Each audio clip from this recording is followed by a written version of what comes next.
नमस्कार दोस्तों, मैं सिद्धांत सहगल, वैदिक एंड केपी एस्ट्रोलॉजर, आपका अपना ज्योतिषीय मार्गदर्शक।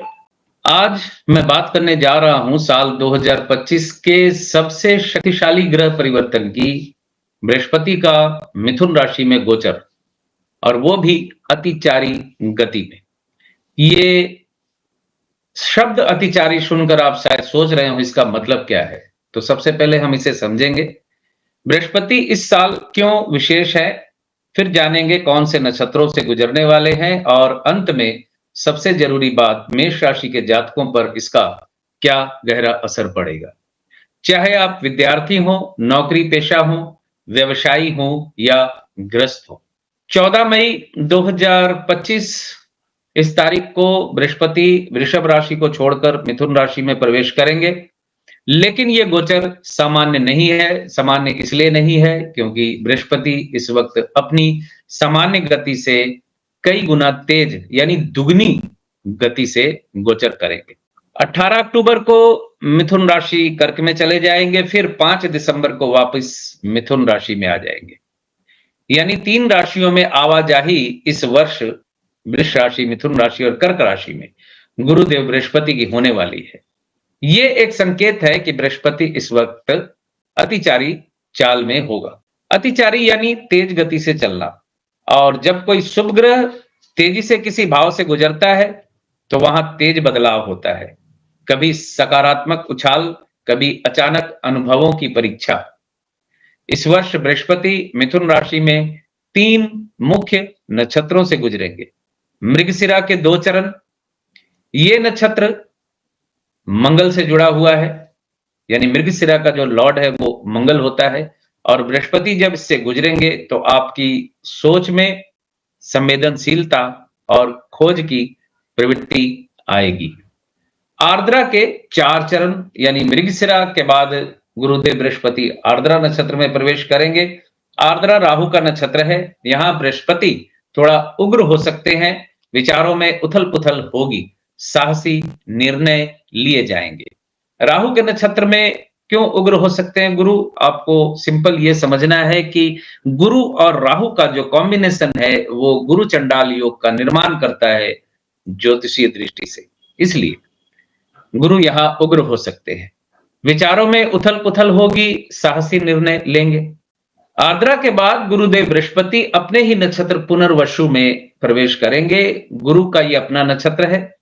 यहां बृहस्पति फिर से स्थिरता देंगे और पुनर्वसु नक्षत्र में बृहस्पति जो है तीन चरणों तक रहेंगे। यानी मृगशिरा के 2 चरण, आर्द्रा के 4 चरण और पुनर्वसु के 3 चरण। 4 3 7 2 9, एक राशि में 9 चरण होते हैं नक्षत्रों के। तो बृहस्पति यहां थोड़ी स्थिरता देंगे। जो आपने सीखा है उसे सहेजने और आगे बढ़ने का समय आएगा। अब आते हैं सबसे महत्वपूर्ण भाग पर। मेष राशि में गुरुदेव तीसरे भाव में होंगे। तीसरा भाव साहस, प्रयास और परिणाम का भाव होता है। तीसरा भाव छोटे भाई बहन, कम्युनिकेशन, योगा योग, ट्रेवल और आपका आत्मविश्वास, इसे भी रिप्रेजेंट करता है। तो सीधे सीधे कहें तो ये साल आपको जमीन पर उतरकर मेहनत करने का अवसर देगा। आपके भाग्य का फैसला इस साल आपकी वाणी, आपके विचारों और आपके प्रयासों पर आधारित होगा। कोई शॉर्टकट नहीं चलेगा। कैरियर, जो लोग मीडिया, मार्केटिंग, टीचिंग, यूट्यूब, लेखन या पब्लिक रिलेशन में हैं, उनके लिए ये समय सोने पर सुहागा साबित हो सकता है। आपका बोलना ही आपका ब्रह्मास्त्र बनेगा। व्यापार, न्यू वेंचर यानी नए बिजनेस की शुरुआत करने की प्लानिंग हो तो जुलाई से सितंबर तक का समय सबसे उपयुक्त है आपके लिए। पर ध्यान रखें, हर डील सोच समझकर करें, क्योंकि आर्द्रा नक्षत्र में बृहस्पति आपको जल्दबाजी में डाल सकते हैं। शिक्षा व प्रतियोगिता, विद्यार्थियों के लिए यह वर्ष बहुत प्रेरणादायक होगा, लेकिन सफलता उन्हीं को मिलेगी जो डेली एफर्ट करेंगे। यात्रा और नए संपर्क, ये साल यात्राओं से भरा होगा और उनमें से कुछ यात्राएं आपके जीवन की दिशा बदल सकती हैं। कोई नया संपर्क, नया नेटवर्क, ये सब आपको प्रोफेशन में नई दिशा दे सकते हैं। भाई बहनों से संबंध, यदि कोई मतभेद चल रहा है तो इस वर्ष मेल मिलाप के योग बनेंगे, साथ ही उनके सहयोग से आपको भी लाभ हो सकता है। कब सावधान रहें? जब बृहस्पति आर्द्रा नक्षत्र में होंगे, यानी 18 मई से लेकर लगभग 15 सितंबर तक, ये समय मानसिक अस्थिरता का रहेगा। बहुत तेजी से विचार बदलेंगे, आप कुछ नया करने के लिए बेचैन रहेंगे, लेकिन यही बेचैनी अगर संयम से नहीं संभाली गई तो निर्णय गलत भी हो सकते हैं। तो इस समय एक्सपेरिमेंट करें, लेकिन एक्सप्लोड मत करें। साल के अंत की स्थिरता, पुनर्वसु का वरदान, यानी पुनर्वसु नक्षत्र में जब गुरुदेव होंगे अपने ही नक्षत्र में, जब बृहस्पति पुनः मिथुन में लौटेंगे और पुनर्वसु नक्षत्र को फिर स्पर्श करेंगे, यह समय होगा आपके द्वारा किए गए प्रयासों का कंसोलिडेशन, यानी आपने जो बोया है अब वह फल देने लगेगा। जो लोग आध्यात्मिक, सामाजिक सेवा व शिक्षा क्षेत्र से जुड़े हैं, उनके लिए यह समय विचारों की स्पष्टता और आत्मिक संतोष का होगा। तो मेष राशि वालों, ये वर्ष कहता है खुद बोलिए, खुद सोचिए, खुद कीजिए। बृहस्पति आपको नई दिशा दे रहे हैं, लेकिन नाव तो आपको ही चलानी है। साहस कीजिए, आगे बढ़िए और अपने जीवन में कुछ ऐसा कीजिए जिसे देखकर स्वयं बृहस्पति भी मुस्कुरा उठे। 14 मई 2025 को वृषभ राशि से निकलकर मिथुन राशि में प्रवेश करेंगे।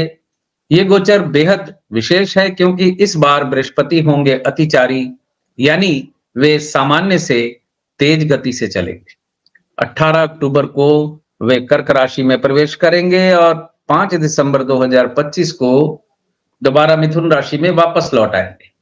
इस गोचर के दौरान गुरुदेव बृहस्पति 3 महत्वपूर्ण नक्षत्रों, मृगशिरा के 2 चरण, आर्द्रा के 4 चरण और पुनर्वसु के 3 चरण से गुजरेंगे।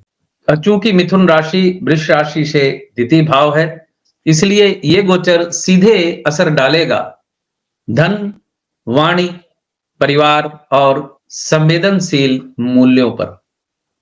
क्योंकि बृहस्पति अतिचारी है, अतिचारी का मतलब अपनी स्वाभाविक गति में नहीं है, तो सब कुछ काफी तेजी से होगा, जल्दी होगा, नुकसान भी होगा तो जल्दी होगा, तेजी से होगा, फायदा होगा तो वो भी तेजी से होगा।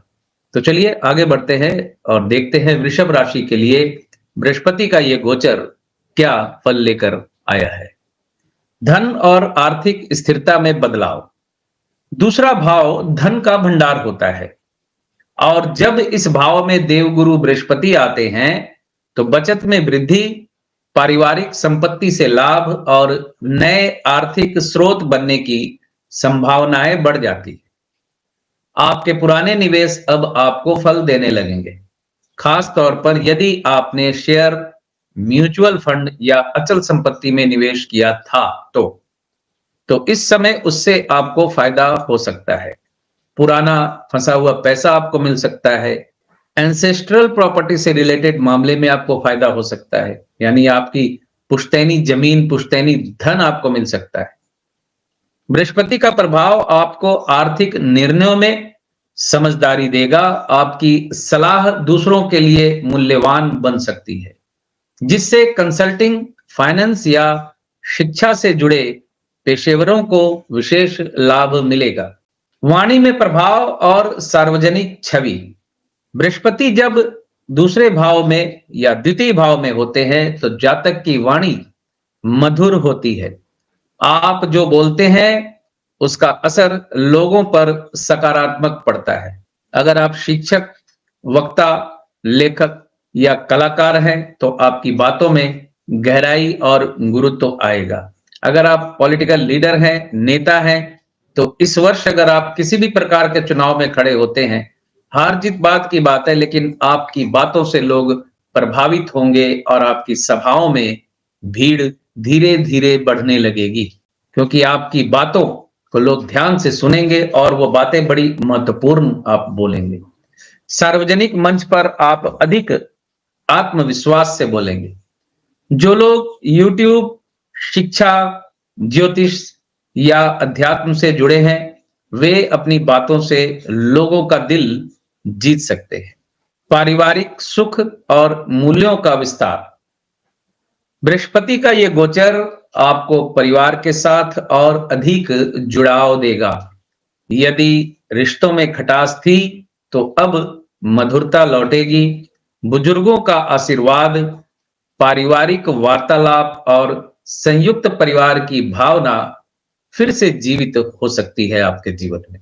घर में सुख सुविधाओं में वृद्धि, संपत्ति से जुड़े निर्णय और घरेलू खर्चों में संतुलन दिखाई देगा। संतान पक्ष से शुभ समाचार भी संभव है।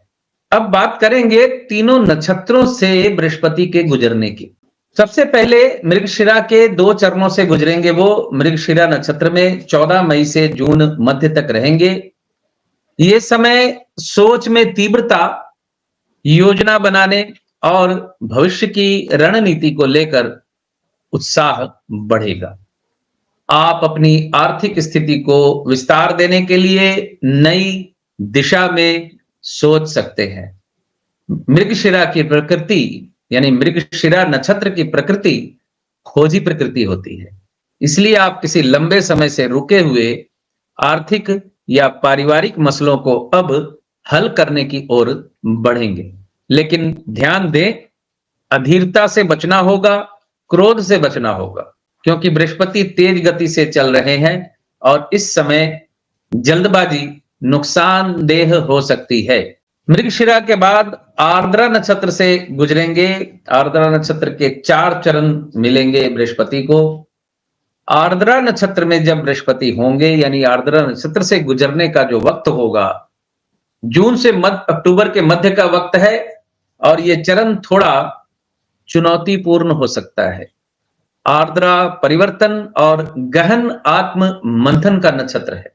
इस समय पारिवारिक या वित्तीय दबाव या पुराने विवाद फिर से सतह पर आ सकते हैं। लेकिन याद रखें, यह बृहस्पति की अंतर्निहित परीक्षा है।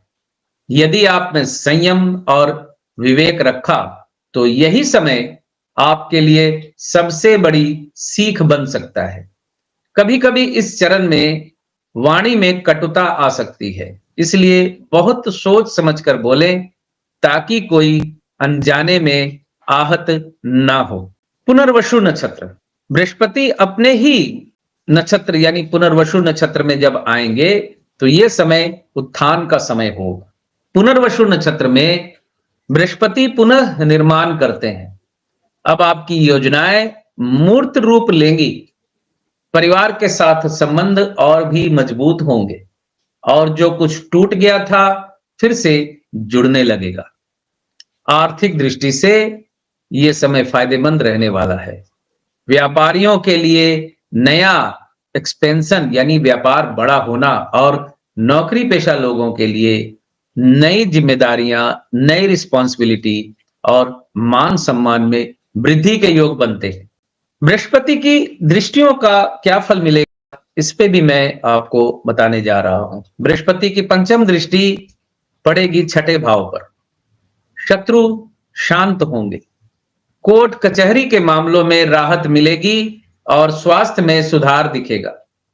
7वीं दृष्टि पड़ेगी 8वें भाव पर।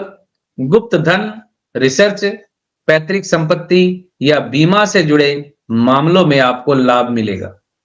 9वीं दृष्टि होगी बृहस्पति की 10म भाव पर। नौकरी में पदोन्नति, सामाजिक यश और कामकाज में स्थिरता बढ़ेगी। क्या करें? वाणी में माधुर्य बनाए रखें, यानी मीठी बोली बोलने की कोशिश करें, बैड लैंग्वेज का इस्तेमाल ना करें। आय के साथ साथ बचत और निवेश की दिशा में सोचें। परिवार के साथ संबंध सुधारने के लिए पहल करें। अध्ययन, अध्यापन और आध्यात्मिक विकास को प्राथमिकता दें। क्या न करें? भावनात्मक निर्णयों से बचें, विशेषकर आर्द्रा नक्षत्र में जब गुरुदेव बृहस्पति विचरण कर रहे हों उस वक्त। पैसों को लेकर जल्दबाजी या लालच ना करें। पुराने पारिवारिक मुद्दों को जबरन ना कुरेदें, संयम रखें। तो ये था वृष राशि के जातकों के लिए गुरुदेव बृहस्पति का दूसरे भाव में गोचर, मिथुन राशि में गुरुदेव बृहस्पति का गोचर वृष राशि के जातकों के लिए कैसा रहने वाला है, इस पे चर्चा की हमने। स्वागत है फिर से मेरे चैनल पर, जहां आपको मिलती है सटीक, तथ्यपूर्ण और अनुभव से भरी हुई भविष्यवाणी। मैं बात करूंगा 2025 में बृहस्पति के मिथुन राशि में गोचर की, जो 14 मई से शुरू होगा। 18 अक्टूबर को थोड़ी देर के लिए कर्क राशि में प्रवेश करेंगे बृहस्पति, और फिर 5 दिसंबर को पुनः मिथुन राशि में लौट आएंगे। इस गोचर का असर मिथुन राशि वालों के लिए बेहद खास होगा, क्योंकि ये गोचर आपके प्रथम भाव में हो रहा है। अब आप सोचेंगे, प्रथम भाव में बृहस्पति का गोचर क्या लेकर आ रहा है? सबसे पहले तो आप इस चीज को समझें कि बृहस्पति का ये गोचर अतिचारी गोचर है, और सामग्रिक तौर पे बृहस्पति का ये गोचर कोई बहुत शुभ समाचार लेकर नहीं आ रहा है। एक वर्ष में बृहस्पति 3 राशियों को टच करेंगे। वृष राशि से बृहस्पति आएंगे मिथुन में, 1 और 2 राशि हो गई, और मिथुन से कर्क में चले जाएंगे एक ही वर्ष के भीतर। जबकि बृहस्पति का जो गोचर होता है वो कम से कम 12 से 13 महीने का होता है। यानी एक वर्ष में बृहस्पति 2 राशियों में तो जा सकता है, यानी एक राशि से दूसरी राशि में जाएगा, लेकिन तीसरी राशि में टच करना ये थोड़ी अननेचुरल चाल है, और ये अतिचारी गति है। आपने अगर ध्यान दिया हो तो मंगल स्लो मूवमेंट में है, यानी मंगल अपनी स्वाभाविक गति में नहीं है, शुक्र अपनी स्वाभाविक गति में नहीं है, बुध भी अपनी स्वाभाविक गति में नहीं था, यानी अभी भी है ही, स्वाभाविक में नहीं है, क्योंकि बुध को इतने दिन तक नहीं रहना था मीन राशि में, और इधर शुक्र भी मीन राशि में इतने दिन तक नहीं रहना था। और लेकिन बृहस्पति उसके उलट अतिचारी गति में आ रहा है, बड़ी तेजी से राशि को क्रॉस करेगा, नक्षत्रों को क्रॉस करेगा। तो चलिए देखते हैं क्या जीवन में आपके यानी मिथुन राशि के जातकों के लिए कोई नई शुरुआत है, या कोई पुराना चक्र पूरा होने वाला है। और इस वीडियो में मैं बात करूंगा इस पूरे गोचर के नक्षत्रों के आधार पर भी, यानी नक्षत्रों के गोचर के दौरान कोई बृहस्पति जब मृगशिरा, आर्द्रा और पुनर्वसु नक्षत्र से गुजरेगा तो उस वक्त आपके लिए कैसी स्थिति बनेगी। इन तीनों नक्षत्रों की गहराई में जाकर मैं आपको बतलाऊंगा। हालांकि ये 2 लाइन की होगी गहराई, क्योंकि पूरे नक्षत्र का विश्लेषण तो संभव नहीं है। मानसिक, भौतिक और आर्थिक आपके लिए क्या असर पड़ता है।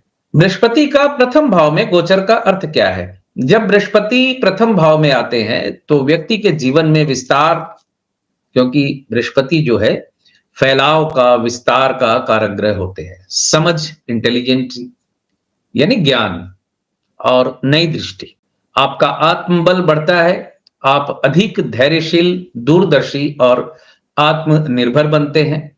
आपके व्यक्तित्व में एक खास तेज आ जाता है जिसे लोग नोटिस करते हैं।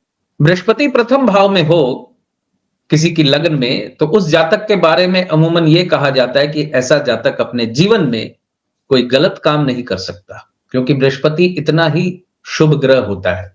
तो यहां तो जीवन भर नहीं रहना है आपके प्रथम भाव में, 5 महीने रहेगा, उसके बाद फिर वापस आएगा, इस तरह की स्थिति है। 2025 में अतिचारी होने की वजह से इसका प्रभाव अधिक गहरा होगा, यानी जीवन में घटनाएं तेजी से घटेंगी, फैसले थोड़े जल्दी होंगे क्योंकि हड़बड़ी में होंगे गुरुदेव बृहस्पति, और परिणाम भी उतनी ही तेजी से आपके सामने आएंगे।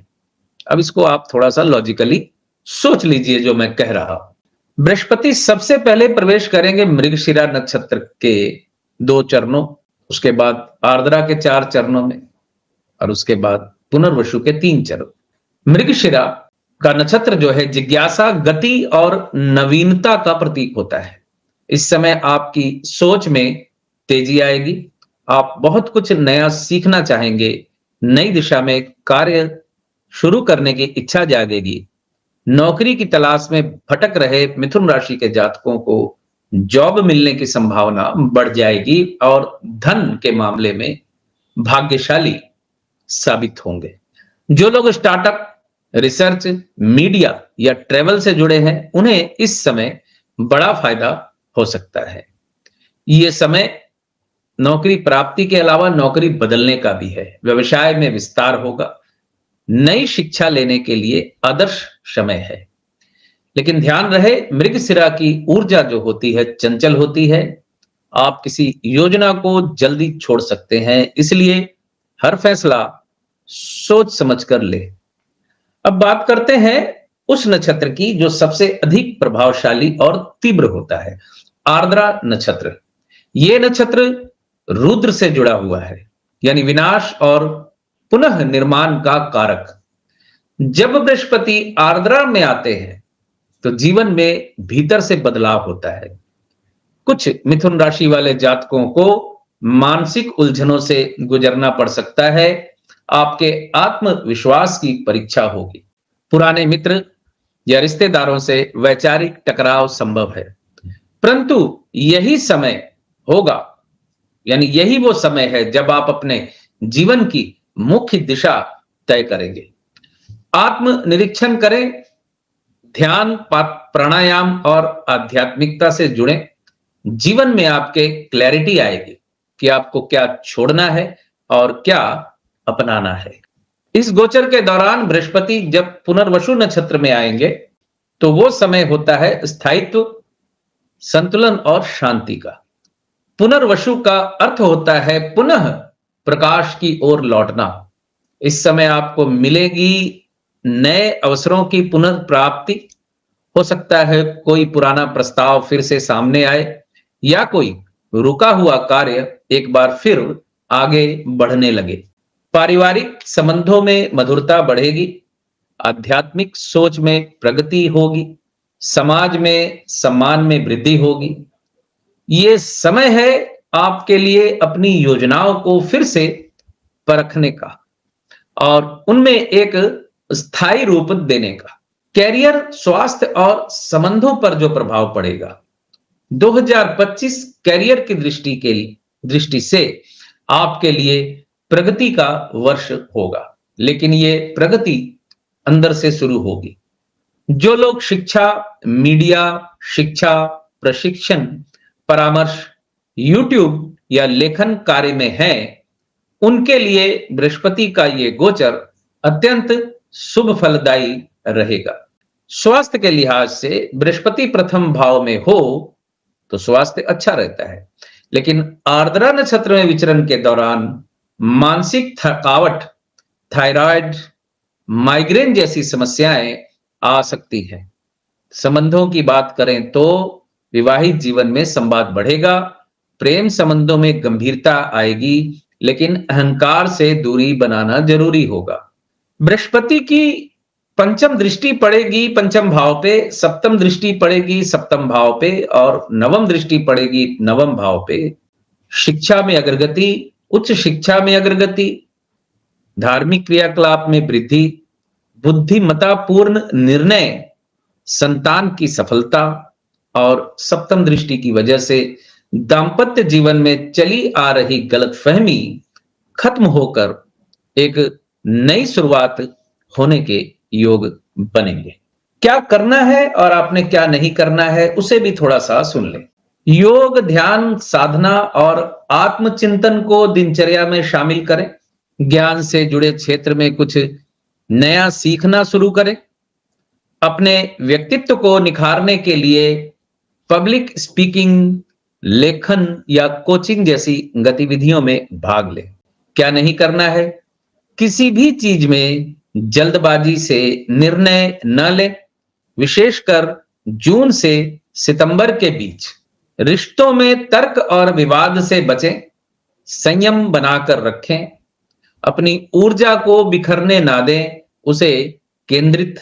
2025 का ये बृहस्पति का गोचर मिथुन राशि वालों के लिए एक आत्म उत्थान, नवीन सोच और व्यक्तित्व विकास का सुनहरा अवसर है।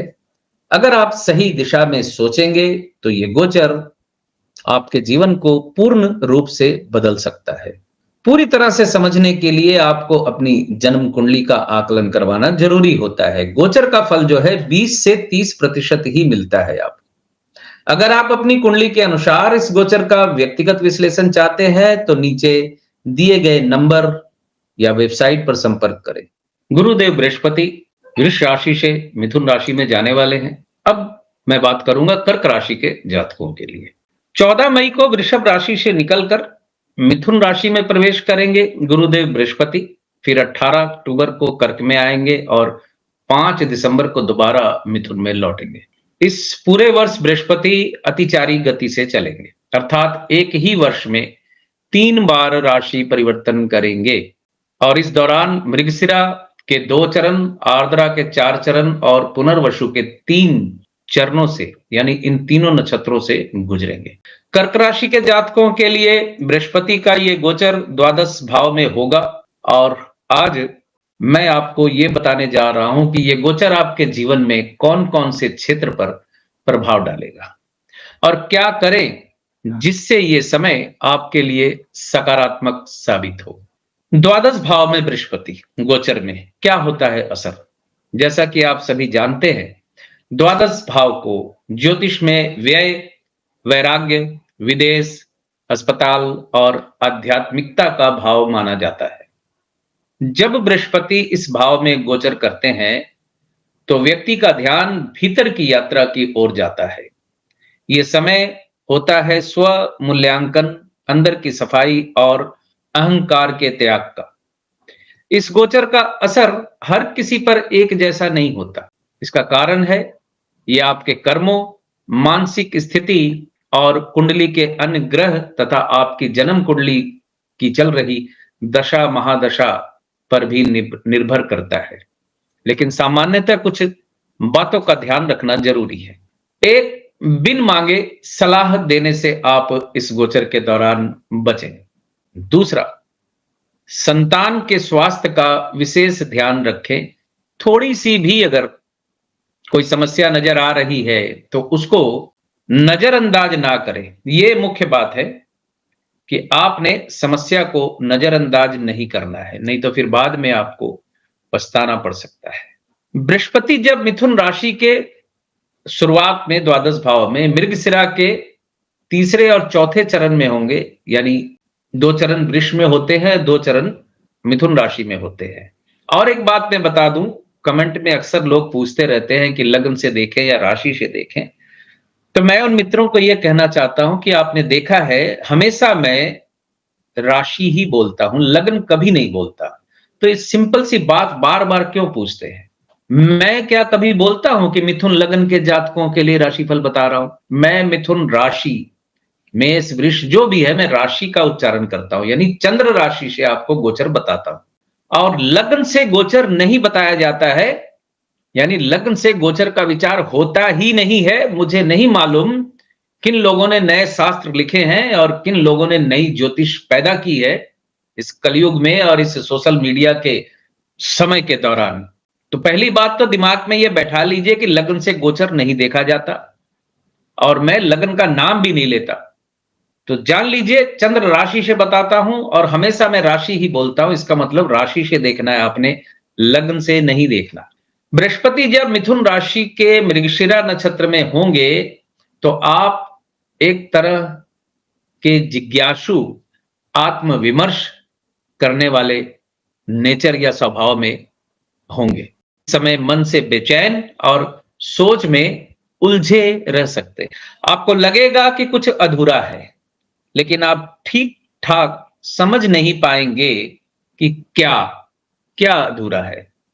यह समय अच्छा है अगर आप किसी स्पिरिचुअल रिट्रीट या ध्यान साधना शिविर में जाना चाहें तो, अगर आपको परेशानी है मानसिक तौर पे। नहीं तो सब साधना शिविर ही चल जाएंगे तो घर परिवार कौन देखेगा। आपको कहीं जाने की जरूरत नहीं है। अगर आपके पास समय का अभाव है, आंख बंद करके अपने घर पे ध्यान लगा सकते हैं। आप अपने मंत्र जाप कर सकते हैं, अपनी राशि का मंत्र जाप कर सकते हैं, आपकी जो भी राशि है। विदेश यात्रा की संभावनाएं बन सकती हैं, खासकर स्टडी, मेडिटेशन या हेल्थ संबंधी कारणों से। परंतु इस समय धन हानि या व्यर्थ खर्चों की संभावना भी रहती है। बिना सोचे समझे बोलना नहीं है और निवेश या इन्वेस्टमेंट किसी भी प्रकार का सोच समझ कर करना है। बृहस्पति जब आर्द्रा नक्षत्र में होंगे, ये आपके लिए सबसे चुनौतीपूर्ण समय है। जब बृहस्पति आर्द्रा नक्षत्र से गुजरते हैं। ये नक्षत्र रुद्र का है, जो विनाश और पुनर्निर्माण का प्रतीक है। इस समय स्वास्थ्य पर विशेष ध्यान दें। पुरानी बीमारियां उभर सकती हैं या मानसिक तनाव बढ़ सकता है। नींद की समस्या, रक्तचाप, हार्मोनल इम्बैलेंस या माइग्रेन जैसी स्थितियां उभर सकती हैं।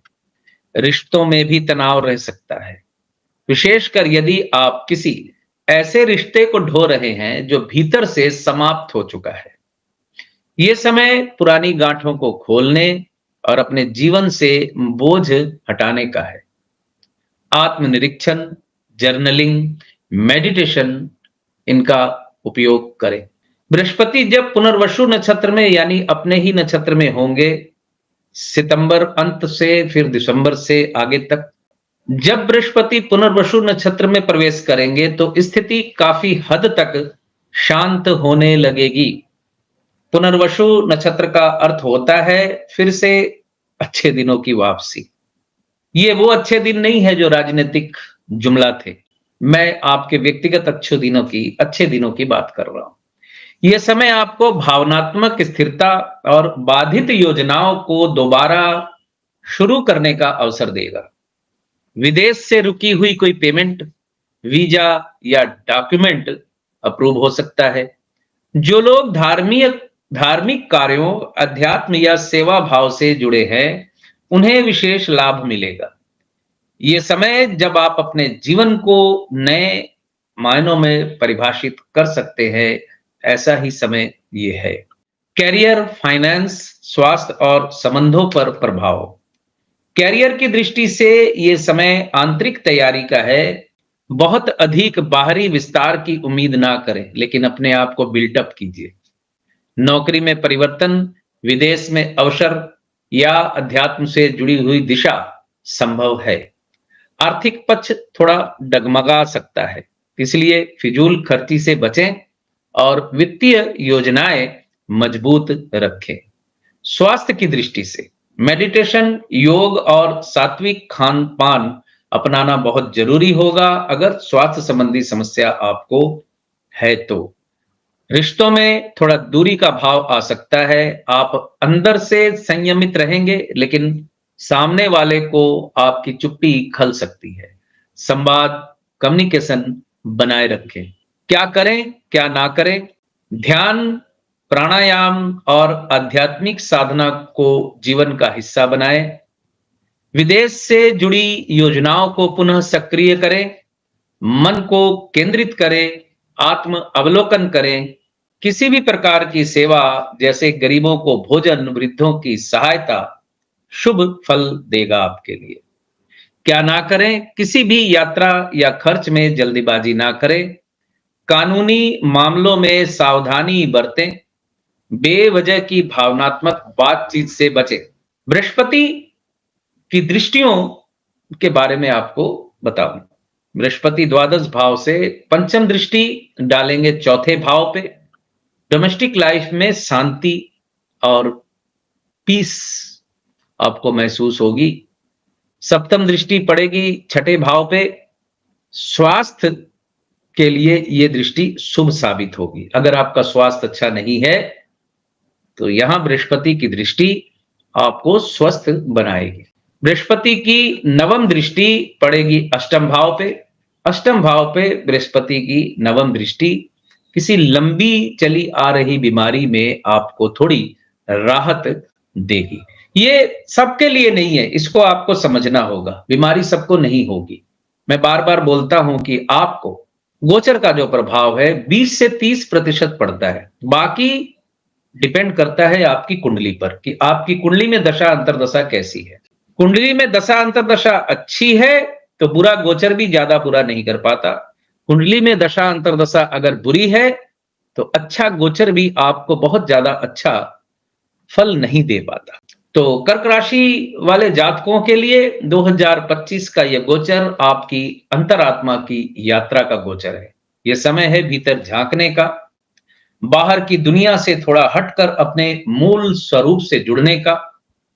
अगर आपने सही दिशा में ध्यान दिया तो यही बृहस्पति आपको बाहर से ही नहीं, भीतर से भी समृद्ध बना देंगे। अगर आप जानना चाहते हैं ये गोचर आपकी व्यक्तिगत कुंडली में क्या असर डालेगा, तो डिस्क्रिप्शन में दिए हुए नंबर पर आप संपर्क करें।